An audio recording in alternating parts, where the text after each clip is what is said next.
Senão nós vamos entrar no nosso assunto de hoje, pedindo já desculpa de ter roubado um tempo tão importante, mas que acho que é importante para todos nós termos essa visão das coisas que acontecem no mundo. A gente às vezes fica muito restrito ao nosso território aqui, que já é uma grande tarefa, um grande negócio, mas é importante a gente compreender os desafios que nós temos diante de nós para ver o que nós podemos fazer para aproximar a todos aqueles buscadores do nosso Pai. Nós não temos a força de fazer essa ligação. Essa força é do indivíduo que tem que fazer a sua ligação com o seu espírito residente, só o espírito da verdade, o Espírito Santo, nosso ajustador do pensamento, os anjos serafins e tudo mais, que podem ter a força de fazer essa ligação. Mas nós podemos ser a luz que reflete essa luz de Deus, e quem sabe os irmãos que estão no escuro, vendo a nossa luz, desejem ser luz também, né? Diga lá, Lívia. Não, agradecer, né, de você ter colocado para a gente, assim, porque eu acho que foi bastante importante a tua a presença lá, sabe? Eu acho que para eles, assim, é uma força, né? De eles Sem saberem dúvida. que a direção internacional está lá com eles e de saber que essas pessoas, esse russo, esse ucraniano, estiveram juntos ali, né? Quer dizer, Sim, somos uma família mesmo sim, sim, e que eles podem contar, porque apesar de ter toda essa incredulidade na Europa, muitos ateus e tal, eles estão, dá a impressão, no auge do materialismo, né? Mas eles vão exatamente. ter que uma hora dizer não, porque o ajustador do pensamento está lá, trabalhando também, né? Então, Com uma hora eles certeza. vão falar, não, não é assim. Porque eu acho que essa revolta contra a religião é contra a religião institucionalizada, né? Acho que muitos até acreditam em Deus, não se dizem religiosos, mas acreditam em Deus. E aqueles que não acreditam até podem não acreditar, mas não assim, eu acho que tem um nome para isso, parece que é agnóstico, né? Eles não acreditam, mas também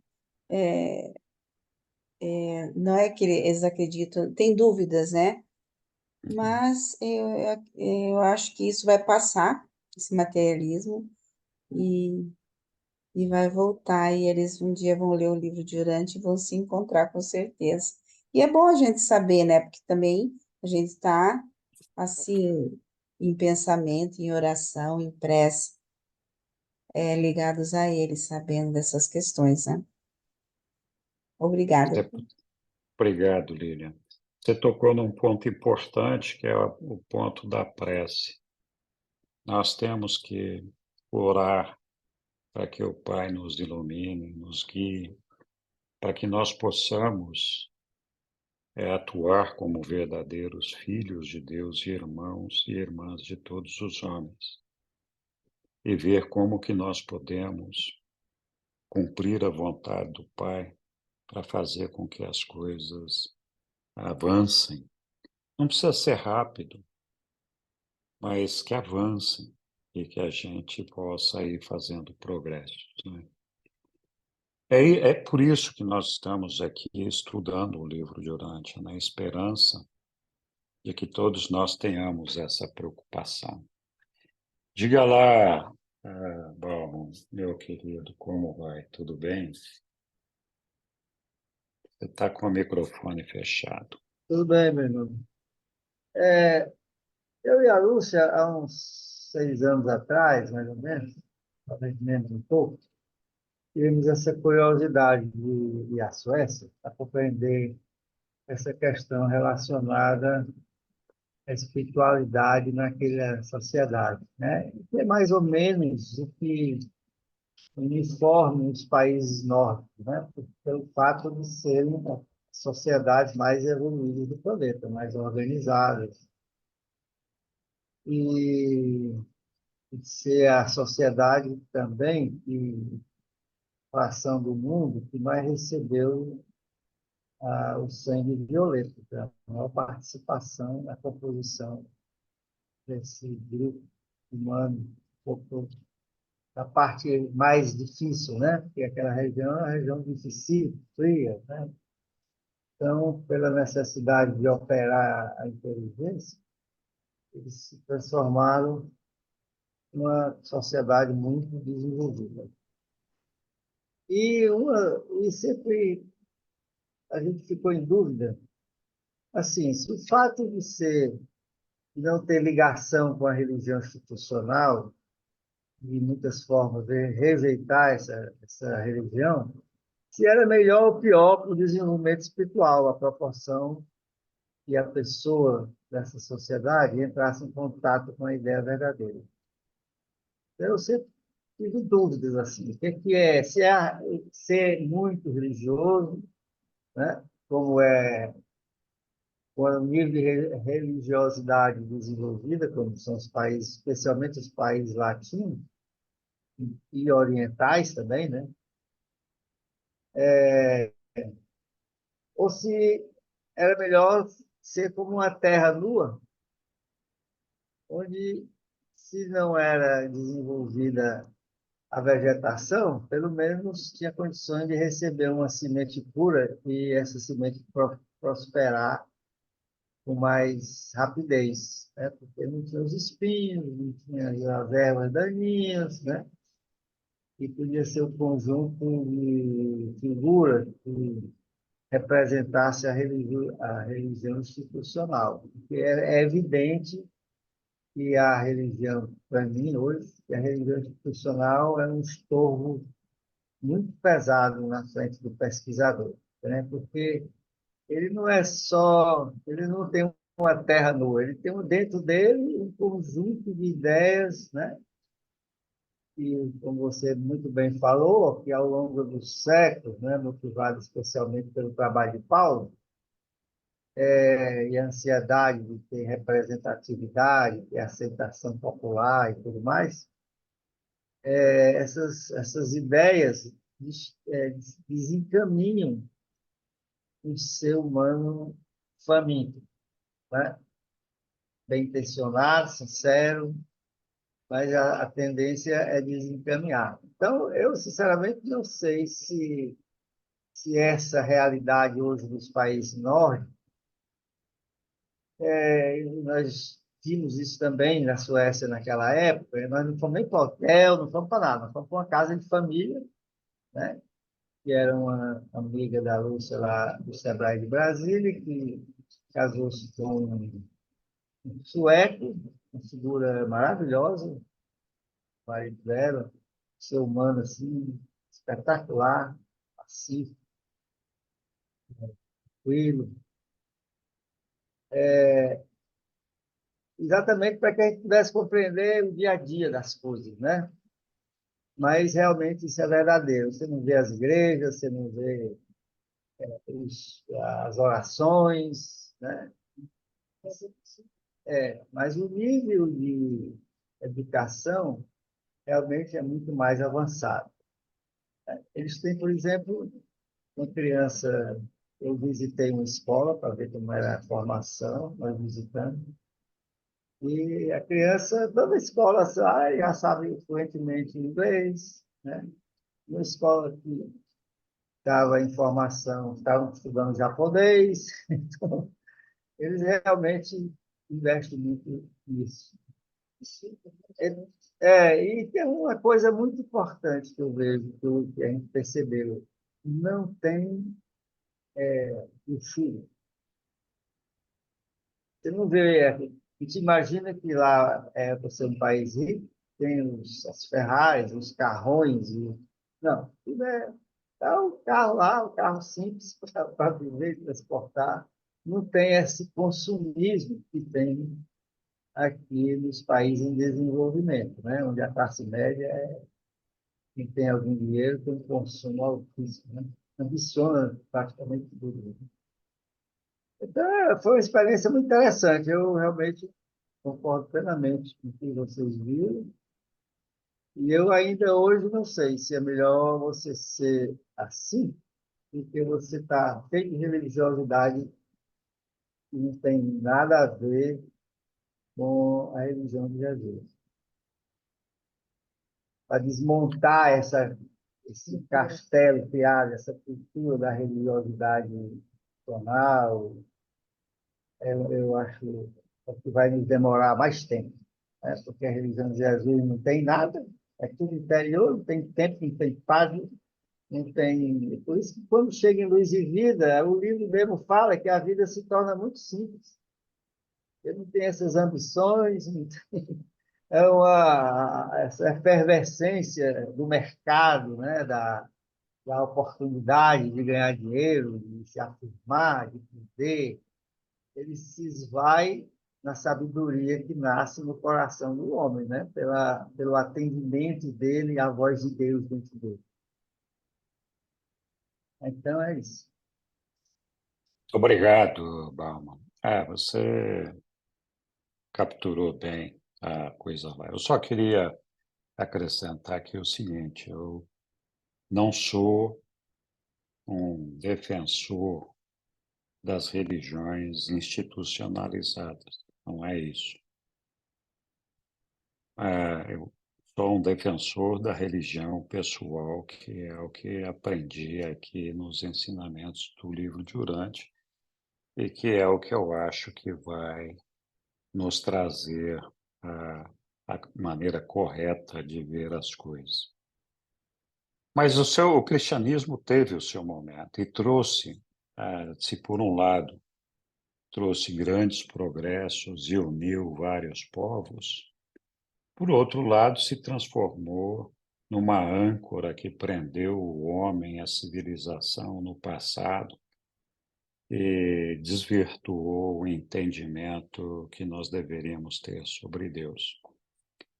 Então, a preocupação não é do fato de que a pessoa declare não ter religião nenhuma, mas muito mais o fato de a pessoa eventualmente não estar buscando a Deus por toda, mesmo aqueles que não se declaram ateus, como não participam de movimento nenhum, não participam de nada, eventualmente não estão buscando a Deus. Falam, não, eu acho que Deus existe lá, mas estão ali por conta deles, né? Não tem. Então, acho que é importante que aqui na América Latina é mais fácil falar do livro de Urante, que as pessoas, apesar de terem suas dúvidas, de serem céticas com relação a muita coisa do livro, por outro lado, tem uma abertura maior com relação a essa questão de Jesus e tudo mais. Mas, enfim, foi muito bom esse papo aqui. Vamos continuar, então, na verdade, começar a nossa reunião de hoje com o tema que está proposto ali para a gente estudar hoje. Vou compartilhar aqui a tela. Precisamos de uma pessoa para ler para nós aqui, fazer a leitura. Não precisa brigar. Vamos lá. Eu posso. Tá bom. Yara, então, vamos lá. É o 3, não é, Henrique? Isso, é esse mesmo, o 3. Boa noite, Henrique. Boa noite. O ensinamento para os instrutores e para os crentes. 159, 3:1. Em Edrei, onde Tomé e os seus condiscípulos trabalhavam, Jesus passou um dia e uma noite e, no curso da discussão à noite, deu expressão aos princípios que deveriam guiar aqueles que pregam a verdade e que deveriam dar esse estímulo a todos que ensinam o Evangelho do Reino. Resumido e reformulado em uma linguagem moderna, eis o que Jesus ensinou: sempre respeitar a personalidade do homem. Uma causa justa não deveria jamais ser promovida pela força. As vitórias espirituais apenas podem ser ganhas pelo poder espiritual. Essa determinação contra o emprego de influências materiais refere-se à força psíquica, tanto quanto à força física. Os argumentos esmagadores e a superioridade mental não devem ser empregados para coagir os homens e as mulheres a abraçar o reino. A mente do homem não deve ser subjugada apenas pelo peso da lógica, nem intimidada pela eloquência astuta.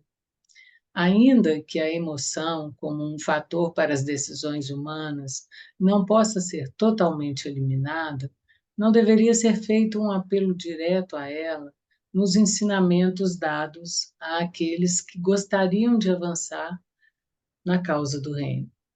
Fazei os vossos apelos diretamente ao Espírito Divino, que reside no interior das mentes dos homens. Não façais apelos ao medo, à piedade, nem a meros sentimentos. Ao fazer apelos aos homens, sede equânimes, exercei o autocontrole e demonstreis uma reserva devida. Demonstrai um respeito oportuno pelas personalidades dos vossos discípulos. Lembrai-vos de que eu disse: vede, eu estou à porta e bato, e se alguém abri-la, eu entrarei. Ao trazer os... Obrigado por enquanto. Ok. Obrigado por enquanto, Yara. Vamos. Muito lindo esse primeiro tópico aí, primeiro parágrafo. Na verdade, o segundo. Né? Não sei se alguém quer comentar alguma coisa. Estou dando aqui essa pausa para a gente ter oportunidade de discutir isso daí no detalhe, se desejarmos. Então, alguém quer falar assim? Diga, bom.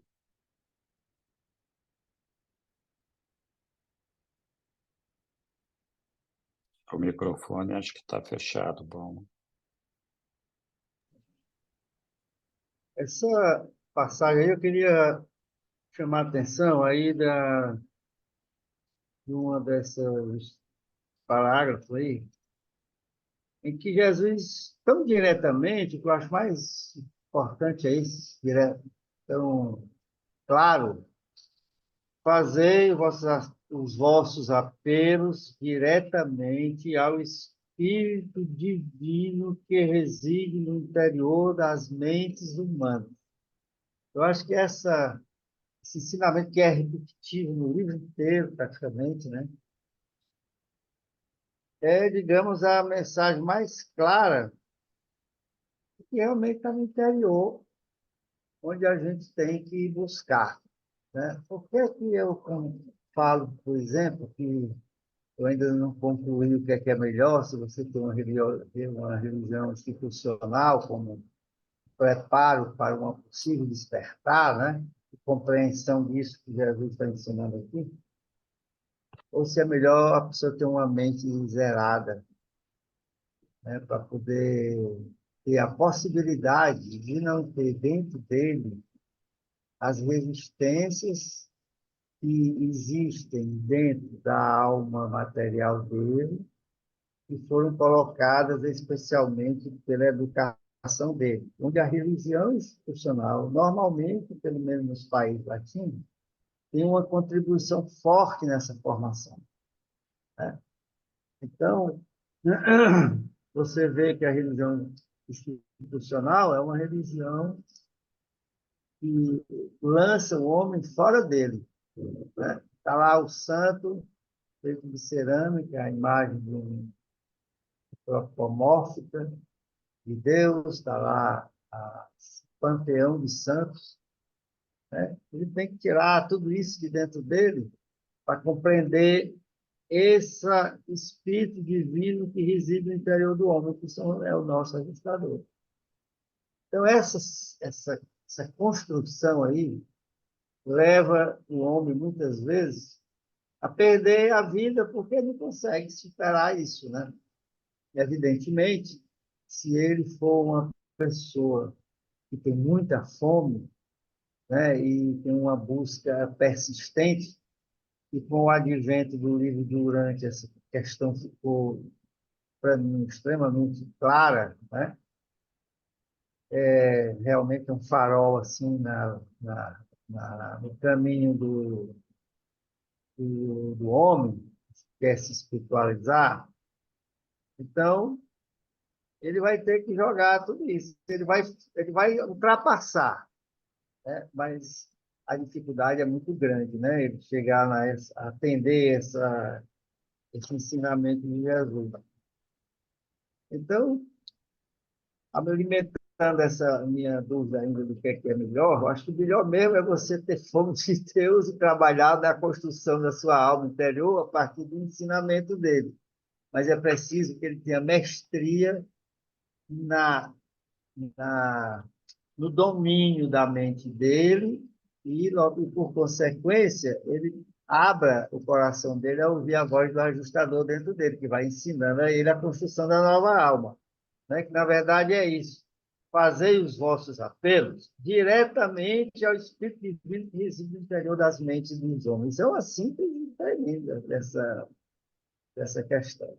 Era isso que eu queria falar. Muito obrigado, Palma. Oi, Lília.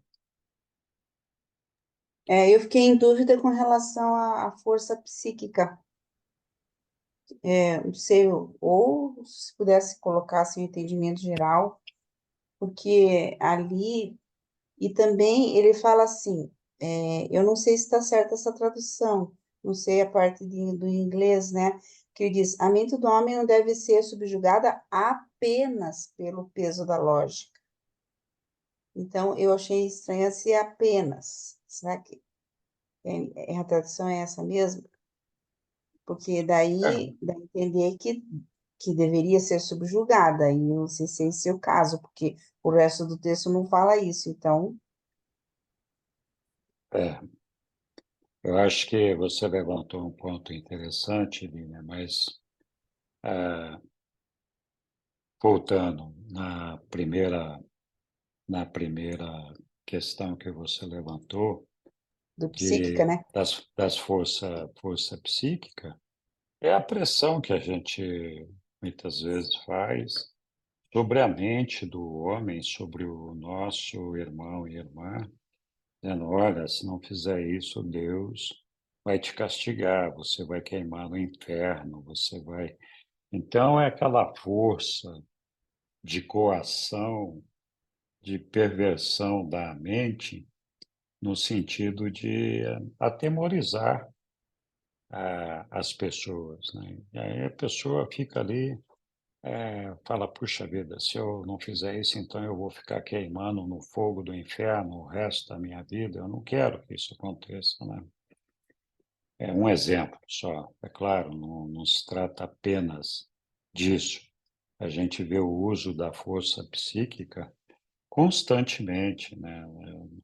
A gente tem vários depoimentos de igrejas cristãs que intimidam os seus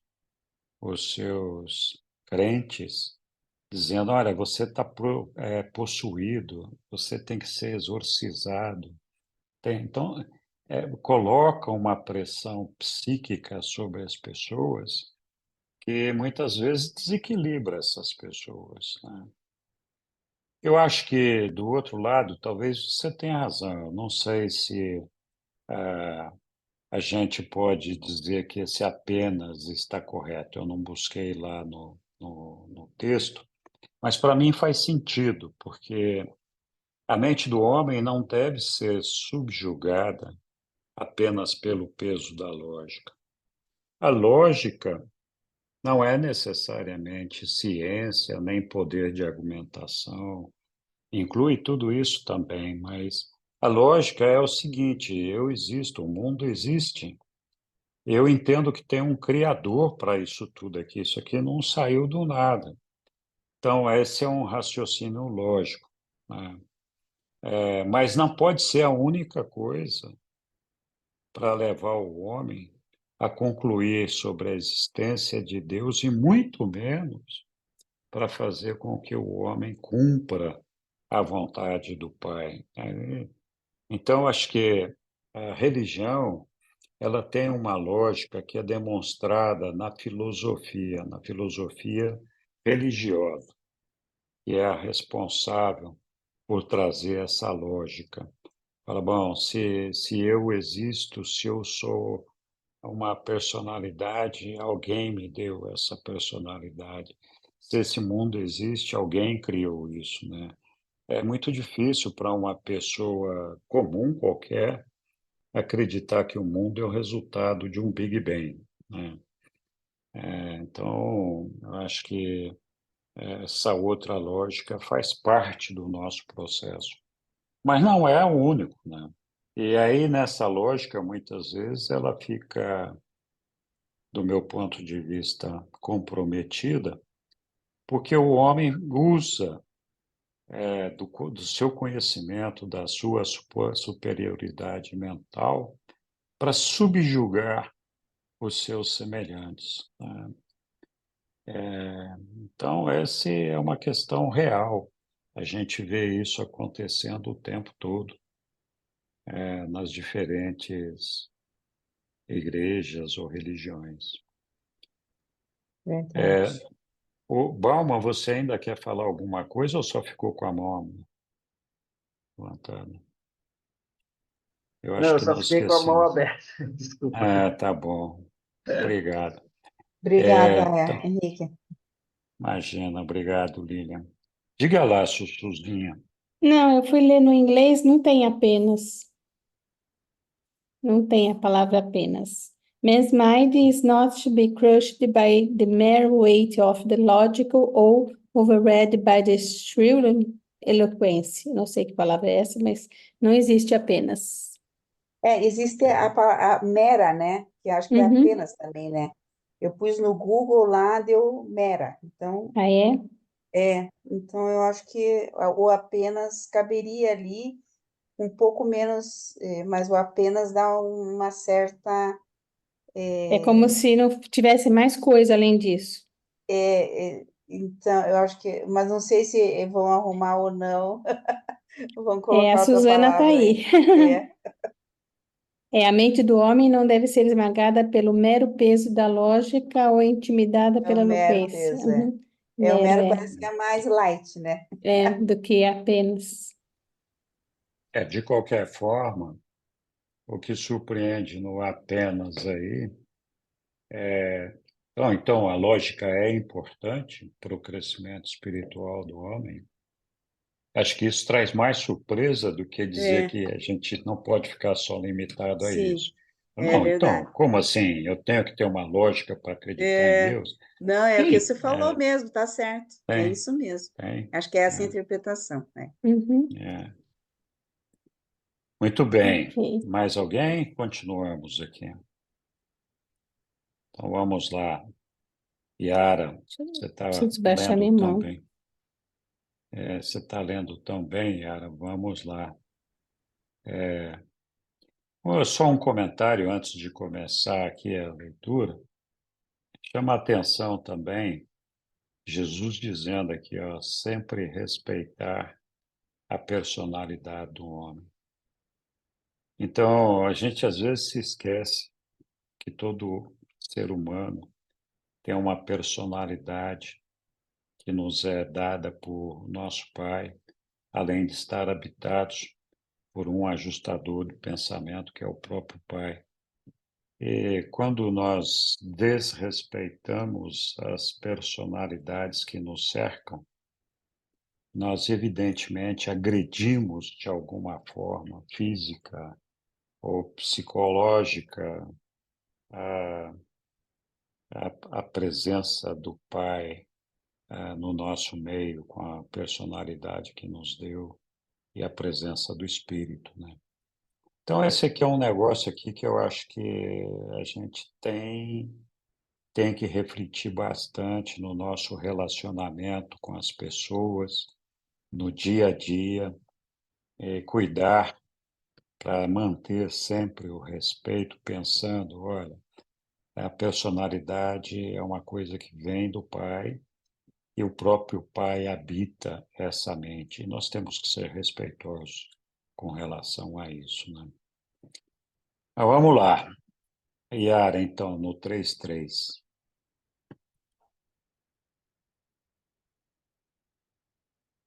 Oxe, acho que a Yara caiu, não sei. Não, estou aqui, Henrique. Tá bom, desculpe. Me chamou a atenção essa parte do respeito e eu fiquei refletindo como que, quando a gente consegue respeitar a personalidade humana, né, é possível que esse respeito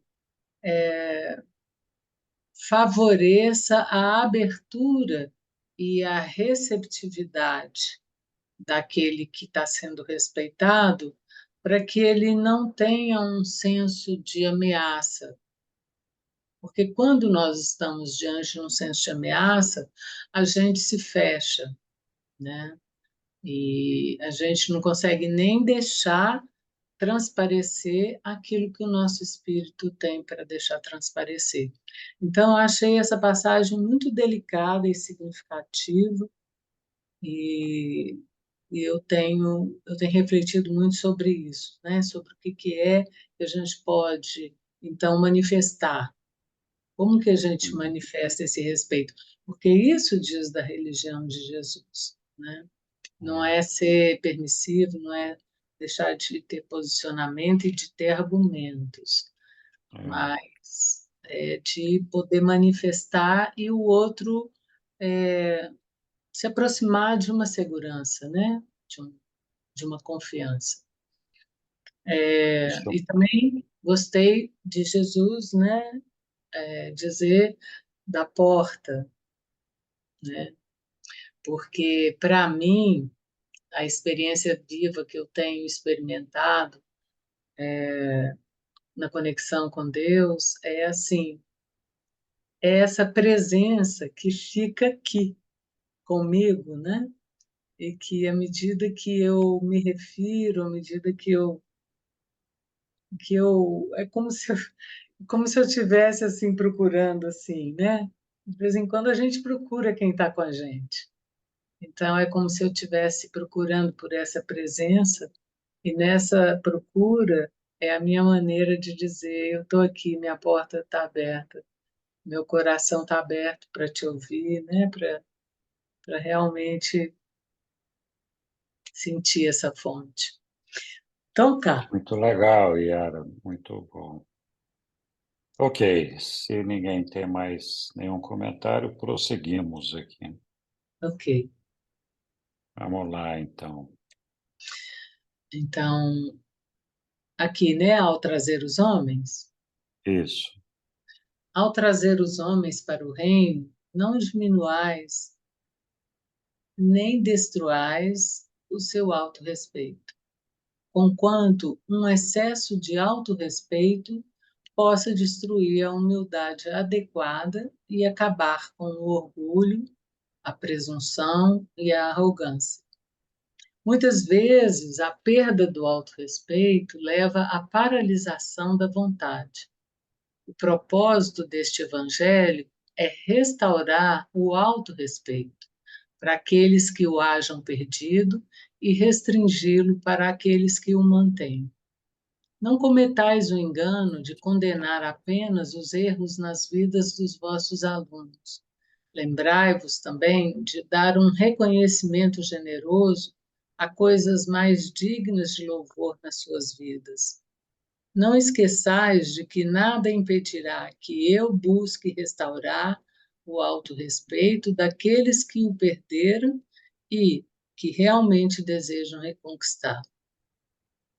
Tomai cuidado para que não firais o autorrespeito das almas tímidas e temerosas. Não vos permitais ser sarcásticos às custas dos meus irmãos de mente simples. Não sejais cínicos com os meus filhos temerosos. A preguiça é destrutiva para o autorrespeito. Portanto, aconselhai os vossos irmãos a manterem-se sempre ocupados com as tarefas que escolheram e não poupeis esforços para assegurar trabalho àqueles que se encontram sem emprego. Que vós não sejais culpados pelo uso de táticas indignas, tais como tentar amedrontar os homens e as mulheres para que entrem no reino. Um pai que ama não amedronta os seus filhos para que sejam obedientes às suas exigências justas. Os filhos do reino acabarão por compreender que os sentimentos fortes de emoção não são equivalentes à condução do Espírito Divino. Ficar fortemente impressionado e levado a fazer alguma coisa ou a ir a um certo lugar não significa necessariamente que tal impulso seja proveniente de um guiamento do Espírito residente. Obrigado por enquanto, Yara. Tem bastante coisa aí para a gente falar. Não sei, alguém quer fazer algum comentário, alguma observação sobre o texto que nós vimos aí?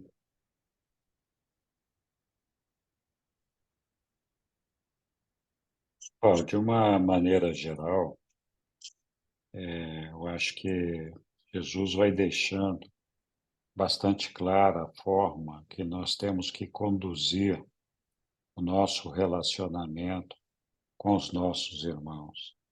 É um relacionamento de respeito, de educação, de amor, de atenção, de não subestimar ou não humilhar as pessoas por meio do nosso conhecimento, do nosso poder, da nossa capacidade de argumentação, e sim de ser uma atração dos homens para Deus quando eles nos veem, quando eles percebem a nossa luminosidade, a nossa disposição de servir e de amar. Então, acho que, a grosso modo, o principal ponto vem justamente embalado nessa questão do respeito pela dignidade humana, de fazer de tudo para que a pessoa não se sinta diminuída, não se sinta acabada, não se sinta destruída. E às vezes nós fazemos isso principalmente quando nós queremos extrair da alma de uma pessoa, do coração de uma pessoa, aquelas crenças que ela carrega consigo e que para elas têm um significado e um valor tão grande. E a gente destrói essa pessoa quando a gente menospreza ou ridiculariza as suas crenças, dizendo que aquela pessoa não sabe nada, etc, etc.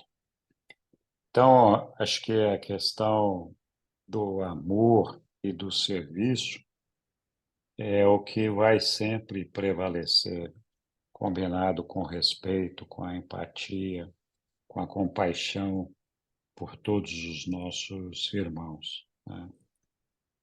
Então é isso. Não sei se alguém quer acrescentar alguma coisa aí ou falar de algum ponto específico do que foi lido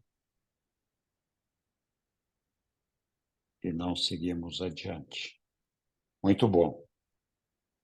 Vamos lá. A gente começou essa reunião aqui falando de como que nós podemos nos aproximar dos nossos irmãos e atraí-los para o Evangelho de Jesus, né? E Jesus aqui está dando uma aula dos cuidados que nós temos que ter com relação a esse trato, né? Vamos lá, então, quem que estava? A Yara estava lendo. Sim, Yara, por favor, vamos continuar então.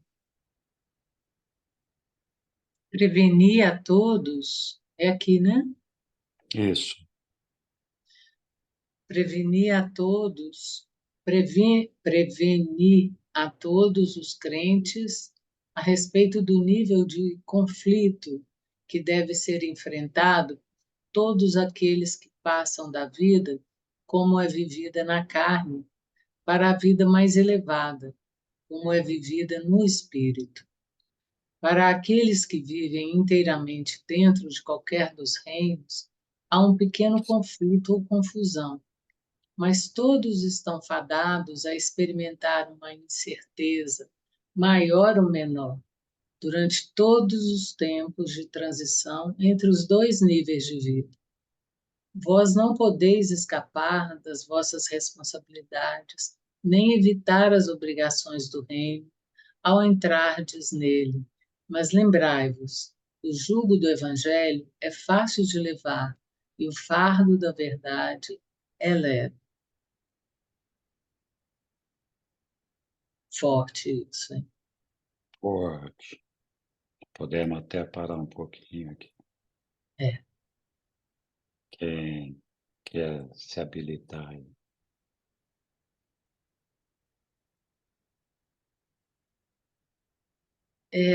Para mim, assim, é a palavra mesmo, né? Essa coisa do fardo, né?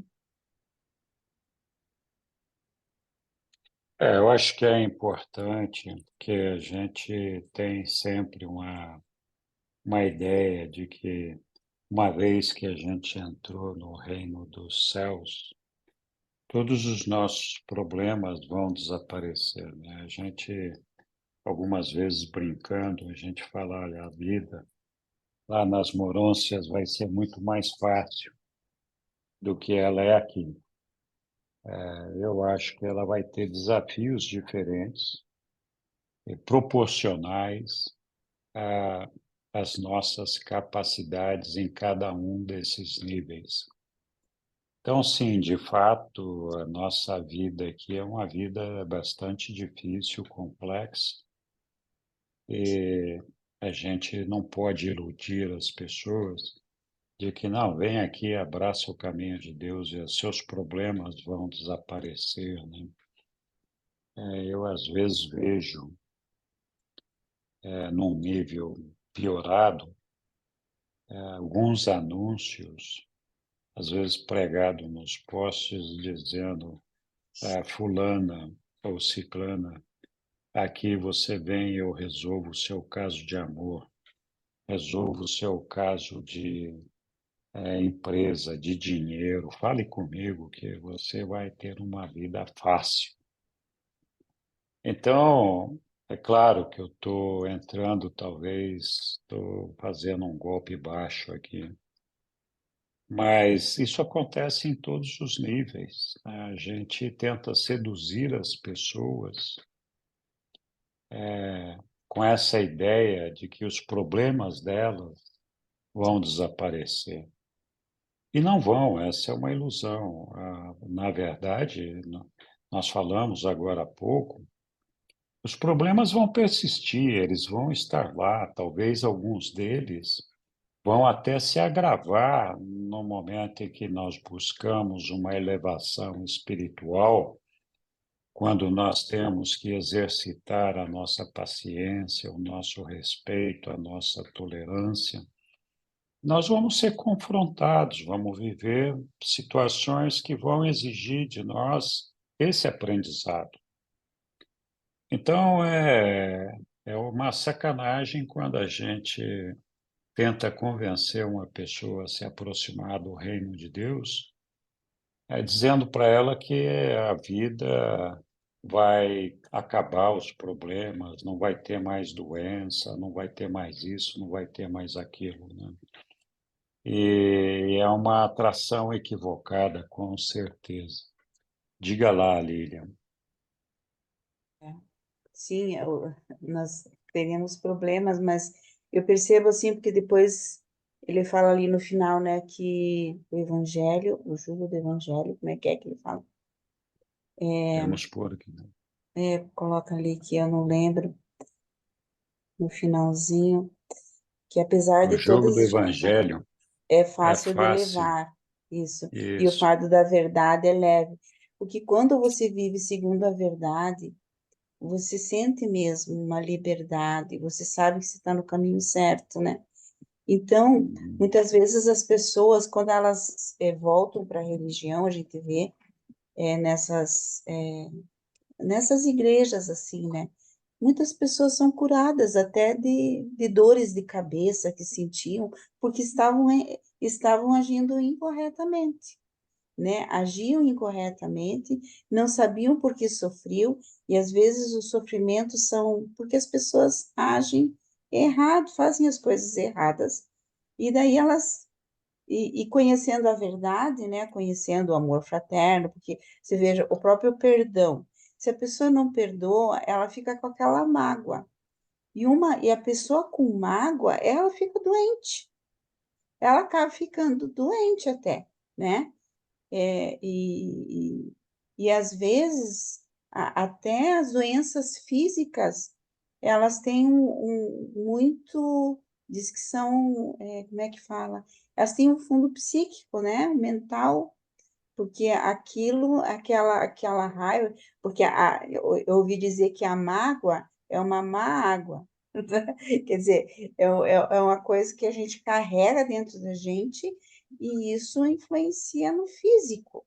E quando você perdoa, você se cura até fisicamente, muitas vezes, né? Eu acho que por isso que Jesus quis falar. Não que a gente não vai ter dificuldades, as dificuldades a gente sabe que tem, mas a gente olha com outros olhos quando a gente conhece a Deus e Deus amor, né? E tudo que Ele quer para nós. Então você vê que tem Deus, Ele está cuidando de nós e que quando nós oramos ali, né? Ele responde. Às vezes não de maneira como nós gostaríamos, mas nós sabemos que nós estamos no caminho certo e que na verdade Ele quer salvar as nossas almas. Então a gente não sei se a gente se consola com isso, não é se consolar, mas se conformar. A gente se conforma, né, que está indo aí. Mas eu percebo que muitas pessoas, elas têm até uma cura, viu? Uma cura, assim, se sentem melhor, né? Vão dormir, a gente que não consegue dormir preocupada. Não, se sente melhor. A Sueli estava falando que não consegue dormir às vezes porque a gente fica tão maravilhado, né, com a revelação. Mas tem gente que não consegue dormir de preocupação porque, nossa, aquele vizinho que está falando, não sei, ou preocupações materiais, assim, né? Então, quando você conhece a mensagem, o evangelho, quando você tem uma religião, que no caso é a nossa religião, nossa relação com Deus, a história é outra na vida da pessoa humana, né? Acho que é por isso que ele fala ali do jugo do evangelho ser leve, né? E da verdade, então, da gente encarar a verdade. Não é fácil, mas com a ajuda do ajustador do pensamento a gente consegue. Desculpe, falei demais. Não falou certo, Lilian. Muito obrigado. Diga lá, Egli. Acho que é só para completar, assim, bom, eu estou maravilhada com esse tópico, porque é puro ensinamento, cada frasezinha ali dá para refletir, colocar na parede para aplicar na vida, né? É especial, né? E eu, assim, fico pensando com todo esse ensinamento libera a gente, né? De equívocos, de confusões e de tendências muito egóicas que nós temos e, e nos ajuda muito a ampliar a fé, né? Eu acho que o reino de Deus, e os ensinamentos de Jesus, vou falar por mim, né? Me ajudou muito e cada vez mais me libertar, assim, de muitos medos absurdos que eu tinha e que eu vejo que não que as coisas mudaram, as adversidades não apareçam, mas eu sinto que a forma de eu lidar com situações difíceis é que estão fazendo eu lidar com uma leveza. A vida está mais leve para mim, depois dos ensinamentos, e ainda sempre, né, de estar o livro sendo o meu livro de cabeceira, né? Não que eu não leio outros livros, mas sempre a minha referência é o livro de Urântia. E eu vejo que o quanto que os ensinamentos de Jesus, principalmente, me ajuda a ampliar a fé, que apesar das coisas estarem difíceis, eu não fico preocupada, com tanto medo como eu tinha antes. Eu sinto que vou liberando bastante esses fardos, então está ficando fácil. Queria compartilhar isso e estou encantada com esse tópico aqui, é incrível, maravilhoso. Eu também. Obrigado, Evelyn. Mais alguém quer? Ok. Então, nós vamos prosseguir aqui na... Diga, Evelyn. Você abaixou a mão ou levantou? Eu tinha abaixado para você. Tudo bem. Então, vamos lá. Yara, você está lendo muito bem. Vamos lá. Muito obrigado. Ok. Então, agora é aqui, né, que O nós estamos. O mundo, mundo... o mundo está cheio de almas famintas que, mesmo estando em presença do pão da vida, passam fome. Homens morrem à procura do próprio Deus que vive dentro deles. Homens buscam os tesouros do reino com os corações cheios de anseio e os pés cansados. E os tesouros estão todos dentro do alcance imediato da fé viva. A fé é para a religião o que as velas são para um barco, um acréscimo na força, não uma carga a mais na vida. Só há uma luta para aqueles que entram no reino, e esta é a boa batalha da fé. O crente tem apenas uma batalha, e esta é contra a dúvida, a descrença. Ao pregar o evangelho do reino, nós estáis simplesmente ensinando a amizade a Deus. E essa amizade é tão atraente para os homens quanto o é para as mulheres, pois ambos encontrarão aquilo que satisfaz mais verdadeiramente aos seus desejos característicos e ideais. Dizei aos meus filhos que eu sou não apenas terno para com os seus sentimentos e paciente com as suas fraquezas, mas que sou também sem piedade com o pecado e intolerante com a iniquidade. Sou de fato manso e humilde na presença do meu Pai, mas me torno implacável e inexorável na mesma medida quando há erro deliberado e rebelião pecaminosa contra a vontade do meu Pai no céu. Não Obrigado, irriteis. Yara. Oxe, Jesus ficou nervoso.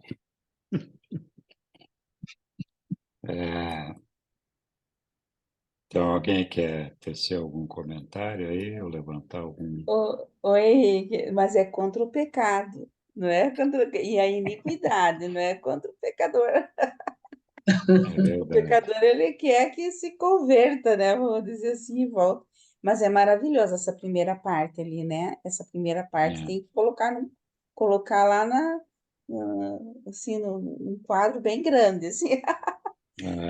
dizer aos meus filhos que eu sou não apenas terno para com seus sentimentos Não, mas a e outra parte, paciente com as Henrique, suas. Ah, é? é Qual é a a parte outra parte? anterior. Ah, Não, o mundo está cheio de almas famintas. isso é verdade Essa também. parte. Então é verdade mesmo. Esse mundo está cheio de almas famintas, né? E a gente percebe como muda a pessoa, como muda a vida da pessoa quando essa pessoa encontra a Deus, né? Está em uma transformação imediata nas ações, na maneira de ser, como a gente vê e enxerga as coisas. E esse é o nosso trabalho aqui, né? De atender como Jesus pede aqui, a essas almas famintas, ajudando eles a encontrarem o Deus que vive dentro deles. Muito legal mesmo, bem lembrado, Lilian. Mais algum comentário aqui? Alguma... Ok. Avançamos, pois.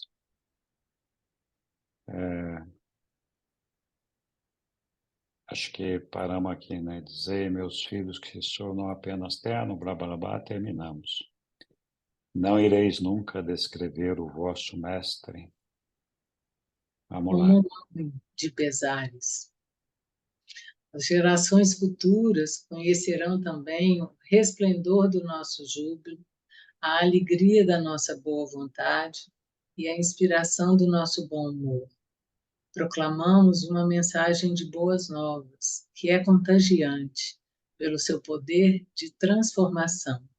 A nossa religião está pulsando com nova vida e novos significados.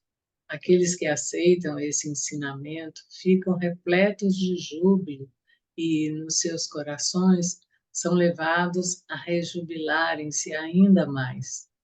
Uma felicidade crescente, a experiência contínua para todos aqueles que estão seguros a respeito de Deus. Ensinai todos os crentes a evitar que se apoiem nos esteios inseguros da falsa caridade. Vós não podeis desenvolver um caráter forte a partir da indulgência na autopiedade. Esforçai-vos honestamente para evitar a influência enganosa da mera irmanação na miséria. Estendei a vossa compaixão aos valentes e aos corajosos, ao mesmo tempo, evitando dedicar um excesso de piedade àquelas almas covardes que, apenas frouxamente, se postam diante das provações da vida. Não ofereçais consolo àqueles que caem diante dos próprios problemas sem uma luta. Não dediqueis a vossa compaixão aos vossos semelhantes apenas para que, em retribuição, eles possam simpatizar convosco. Nossa, obrigado, Yara. Forte esse negócio aqui, hein? Porque a gente sempre acha que no mundo tem tantas misérias, tanto sofrimento, tanta injustiça, tanto isso, tanto aquilo, e a gente gostaria de resolver a todos esses problemas, né? E Jesus aqui fala claramente, né, que nós não devemos nos preocupar com aqueles que não lutam por si mesmos, que não têm o desejo de superar as suas vontades, não as suas dificuldades, que se deixam prostrar pelos problemas da vida. Eu sei que a vida é dura e para muita gente, às vezes, não tem opção. Morar na rua, por exemplo. E muitas vezes morar na rua, a sequência lógica, o caminho natural é se envolver com drogas, que cada vez mais a pessoa vai se entregando e tudo aquilo ali. A gente fica com uma pena danada dessas pessoas e gostaria de poder ajudar a todos, né? Mas a bem da verdade é que quando uma pessoa chega nesse estágio, acho que tem muito pouca coisa, muita pouca chance de que a gente possa recuperar uma pessoa assim. É claro, existem exceções, mas a grande maioria não quer nem ser ajudada, só quer poder comer, beber e muitas vezes se drogar, né? Então, achei assim, eu sempre me torturo com essa questão, com esse sentimento em relação a essas pessoas que, de um lado, eu tenho vontade de ajudar, gostaria de ser capaz de terminar com as misérias delas. E, de outro lado, eu me pergunto se isso é o que Jesus faria. E eu me torturo bastante com isso daí, porque é uma dificuldade você ver essas pessoas sofrendo daquela forma na rua. Muitos já têm uma mente que já não funciona mais, né? Está completamente alienado, vendido, não consegue raciocinar para nada mais. E como é que você recupera uma alma dessa, né? E aí vem Jesus aqui falando sobre isso aqui, né? Diga lá, Bauman.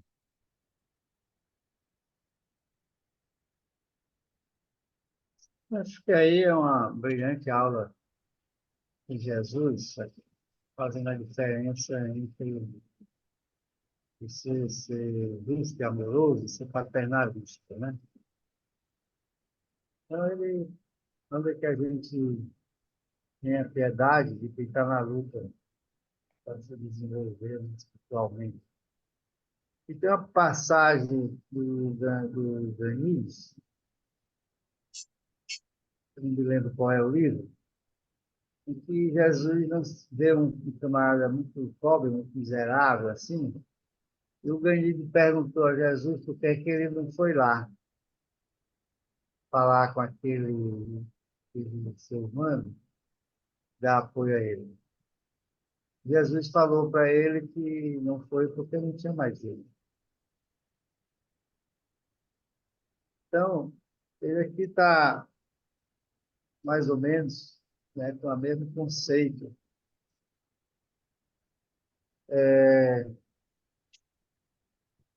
Sobre a questão do ser que não tem mais chance de evolução. Ele já se destruiu tanto que até possivelmente o ajustador tenha ido embora dele. Em muitos casos, né?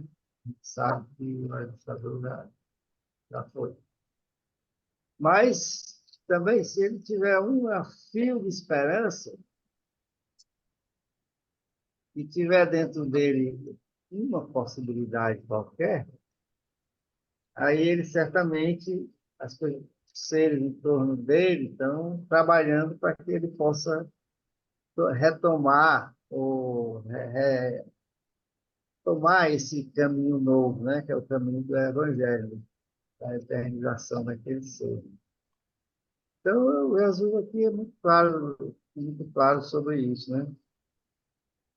Porque muitas vezes, dizendo aqui, ó, porque clareza, não dediqueis a vossa compaixão aos vossos semelhantes, apenas para que, em retribuição, eles possam simpatizar convosco. Eu tenho um colega empresário que ele distribui cesta básica, né? E ele me passa toda semana, final de semana, ele entrega aquela cesta básica com uma marca, um nome e tal. E ele já teve a oportunidade de me criticar porque eu não ajudo ele naquela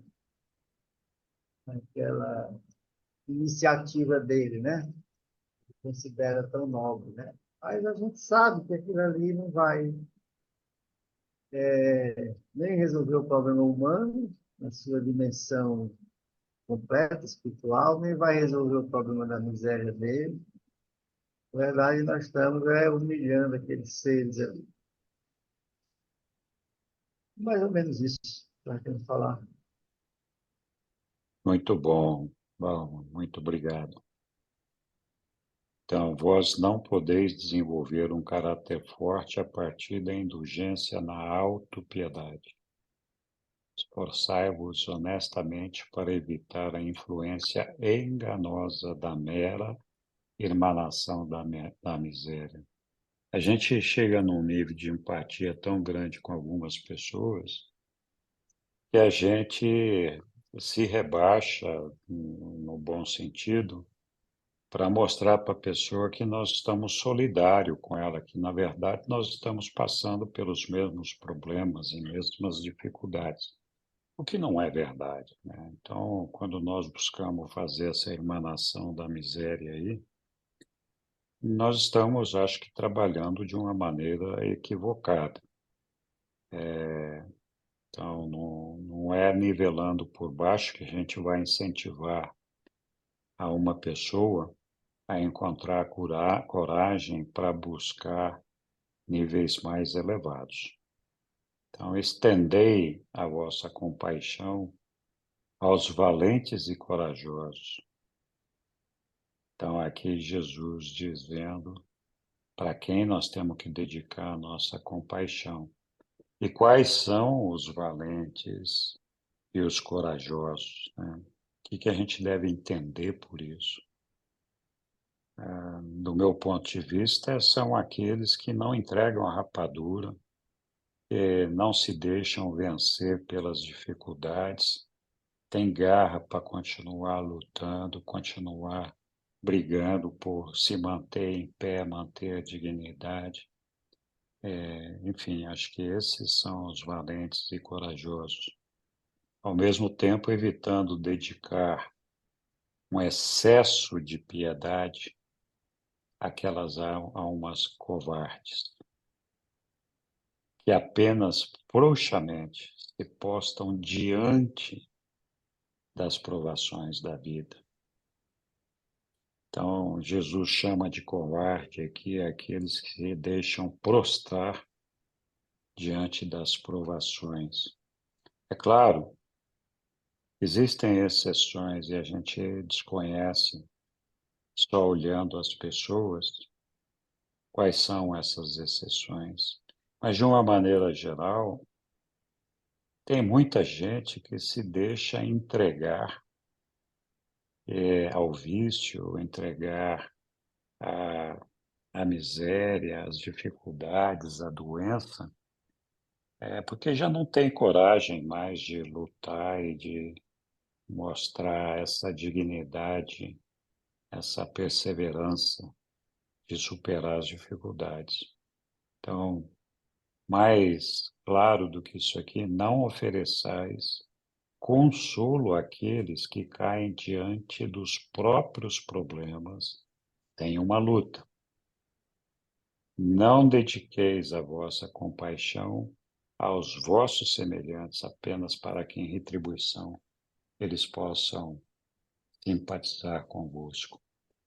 Diga lá, Palma. Não, desculpa, eu deixei a mãozinha lá estendida, mas eu não... Tá bom, ok. Lília, então é sua vez. Então, aquela segunda frase ali que me chamou a atenção, sabe? Indulgência na autopiedade. Ali que ele fala, né? Vós não podeis desenvolver um caráter forte a partir da indulgência na autopiedade. Como que Quando a seria? pessoa... Ué, a pessoa, quando tem uma dificuldade, um problema, ela se faz vítima, né? Ela Uhum, se torna uma piedosa dela mesma e fala, ai, tudo acontece comigo, o que que eu vou fazer? Eu não faço mais nada. Então, assim, a pessoa que se deixa levar por um sentimento de autopiedade, na verdade, está entregando a rapadura, né? E uhum, achando que o mundo está contra ela e não que o problema pode estar, a solução pode estar nela mesmo, né? uhum. Então, eu acho que é disso que Jesus está falando, né? Nós temos que ter um certo orgulho, no sentido de sermos lutadores, de saber que nós não nos deixamos entregar. Sim, Muitas vezes a pessoa está doente e não tem o que fazer, né? Pode ser uma é, doença mental ou qualquer outra coisa. Então, ela precisa, de fato, de ajuda. Mas a gente conhece pessoas que são, assim, sofredoras compulsivas naturalmente. Ai, tudo acontece comigo. Ai, minha vida é é. um problema. Ah, Ai, não sei o tudo que. dá errado mesmo, né? Tudo dá Parece errado aquele mesmo. desenho do Lip É, Hard, né? é. E que o Hard Eu falava, ai, tá tudo errado, vai dar errado. já entreguei minha Ó vida a vida, ó Deus. azar. Ó, vida. Pois é. É, Mas tem gente que também disputa, sabe o quê? As desgraças, assim. A é, pessoa às vezes está conversando, ai, porque me aconteceu isso? Ai, mas comigo também, você não sabe, foi pior, É, sabe? E ela não se deixa vencer pelas desgraças, sabe? É uma. Você vê isso que a pessoa fica no eu, mim, e comigo é, acontece tudo, e o que acontece com você não é nada? Meu Jesus do céu. é. é verdade. É verdade. Bem lembrado, Helder. Oi, Bauman. Eu acho que o extremo desse comportamento é o suicida, né? Suicida é essa fuga ao enfrentamento da vida, né? Então, a angústia é tão grande e o medo é tão grande que ele prefere dar fim à oportunidade dele do que enfrentar e aprender com as dificuldades. Acho que é essa. Tem um detalhe interessante, eu não chequei esse dado, não, mas é interessante. É que há um nível de suicida grande nos países nórdicos. Preciso checar Sim. isso aí. Eu, Isso é verdade, mas tem uma explicação. sim, Ali as pessoas entram frequentemente em depressão motivado pelo clima, porque é um clima desgraçado, não tem sol, não tem luz, não tem flor, não tem cor, não tem vida. É um negócio assim cinza,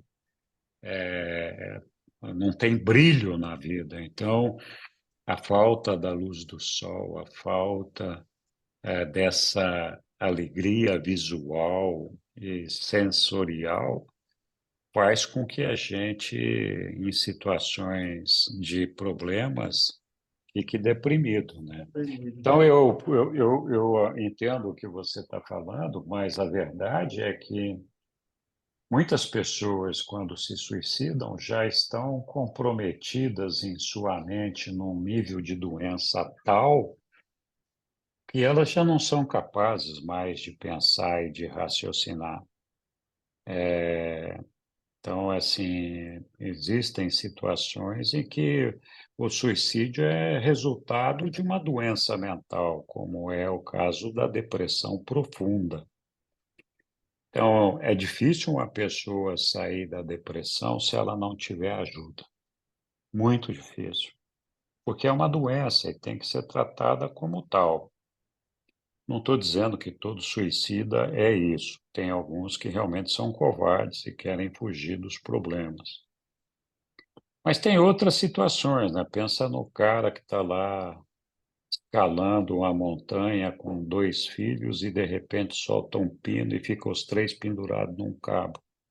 E o pai sabe que se ele ficar junto com os 3, vai morrer os 3. Então ele corta o cabo para deixar os filhos viver. Não é uma situação de covardia, pelo contrário, é uma situação de covarde, de coragem. Eu acho que, sim, existem casos, sim, de covardia, onde a pessoa chega a tirar a sua própria vida. Mas existem outras situações que são motivadas por doença, ou por heroísmo, ou por inúmeras outras circunstâncias, e nem sempre nós conseguimos avaliar. Mas é uma preocupação, né? E é legítimo, é legítimo não, é verdadeiro essa ideia de que nos países nórdicos o índice de suicídio é acima da média mundial. Mas a explicação científica está aí. O pessoal passa 8 meses, 9 meses do ano debaixo da neve, sem ver a luz do sol, sem ver. É um negócio complicado, né? A sua vida não tem muita luz, né? Qualquer negocinho, problema que você tiver, serve para ficar mais deprimido ainda, né? Então, não sei, pelo menos essa é a explicação que eu vi. Muito bem. Algum outro comentário ou observação?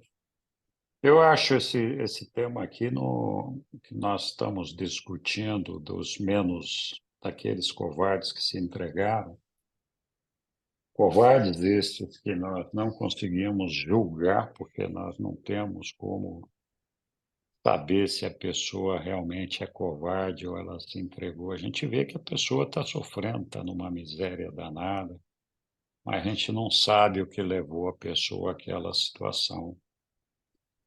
Então, eu ainda tenho uma briga muito íntima, né, de me apiedar dessas pessoas e uma luta muito grande de, cara, eu devo me envolver ou não? Como é que eu faço, ajudo essa pessoa ou não?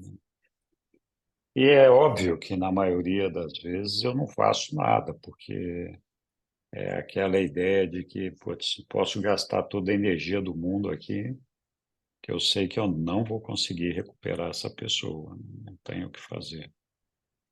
Enfim, diga lá, Lília. Ixi, né? No momento me esqueci do que eu ia falar, não.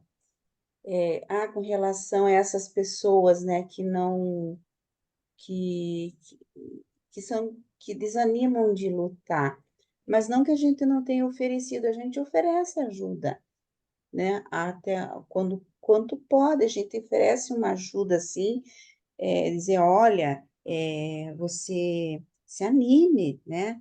Você fala para a pessoa. E agora eu lembrei que ontem o meu irmão falou uma coisa, né? Que a gente se preocupa muito com os filhos.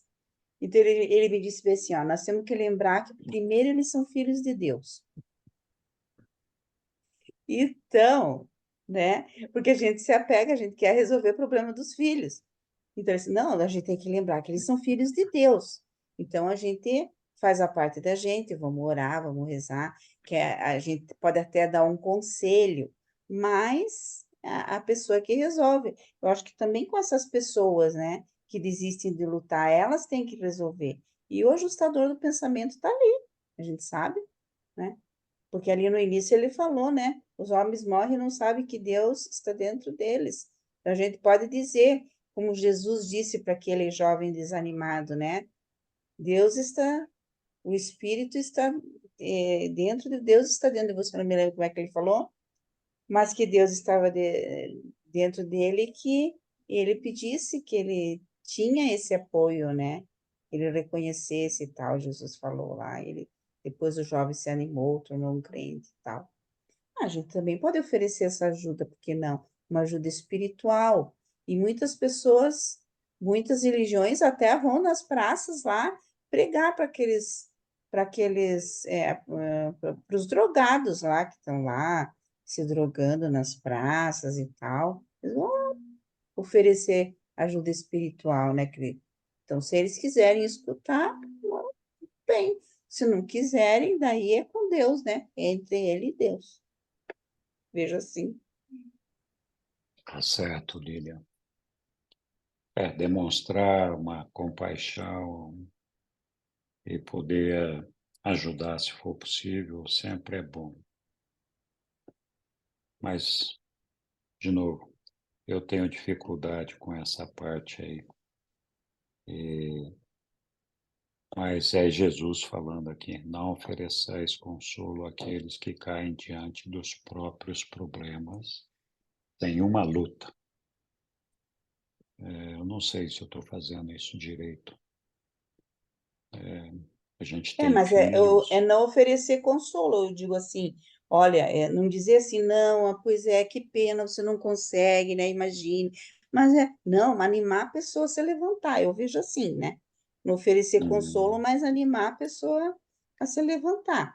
Se ela vai certo, acolher aquilo que outra pessoa fala, daí é com ela, né? Faz tá bom. parte.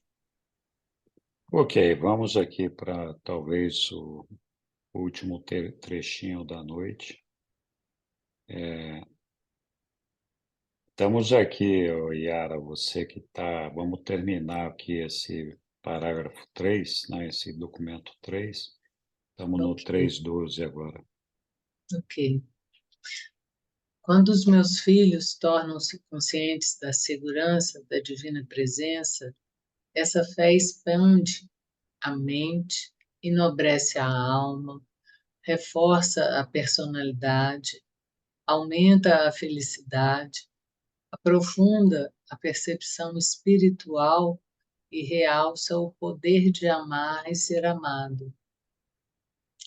Ensinai a todos os crentes que aqueles que entram no reino não se tornam, por isso, imunes aos acidentes do tempo, nem às catástrofes ordinárias da natureza. Crer no Evangelho não terminará com os problemas, mas irá assegurar que vós não tereis medo quando os problemas baterem à vossa porta. Se ousardes crer em mim e se de todo o vosso coração continuardes a seguir-me, fazendo isso, vós ireis, com toda a certeza, entrar no caminho que vos levará a dificuldades. Se ousardes crer em mim e se de todo o vosso coração continuardes a seguir-me, fazendo isso, vós ireis com toda certeza entrar no caminho que vos levará a dificuldades. Eu não entendi. Então, aqui está Parece que eu parei. Continua mais um pouquinho. Tá. Eu não vos prometo livrar-vos das águas da adversidade, mas eu vos prometo estar convosco durante todas elas. É É isso. isso aí, né, Sueli? É. Eu estava outro dia pensando, não sei onde eu vi. A fé não significa estar tudo bem. Às vezes a fé significa estar tudo ruim e está tudo bem. É. Jesus Terminamos aqui? Isso, Jesus ensinou. ensinou muito mais a esse grupo de crentes antes que se preparassem para o sono daquela noite. E aqueles que ouviram essas palavras guardaram-nas no coração como um tesouro, e muitas vezes recitaram-nas para a edificação daqueles apóstolos e discípulos que não estiveram presentes quando elas foram pronunciadas. Muito obrigado, Yara. Foi Eu é que muito. agradeço.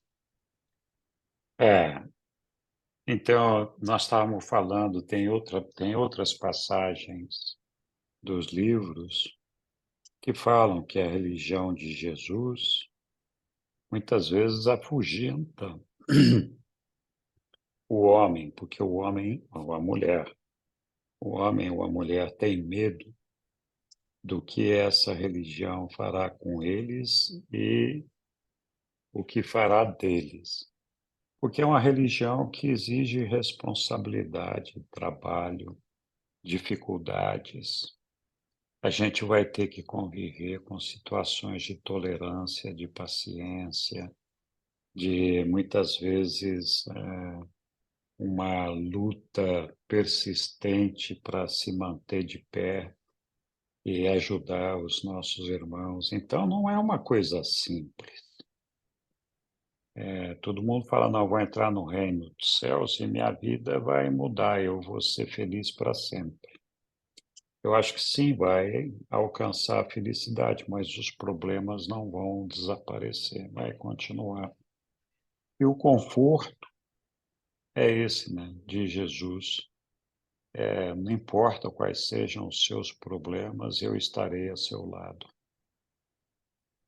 E se a gente acredita nisso, a gente realmente tem fé e acredita em Jesus com esse poder, se estou com Deus, quem pode estar contra mim, né? Então, é essa ideia de enfrentar os problemas com a segurança do amparo, do abraço do nosso Pai. Então, eu acho que é confortador saber que Jesus estará ali conosco o tempo todo, né?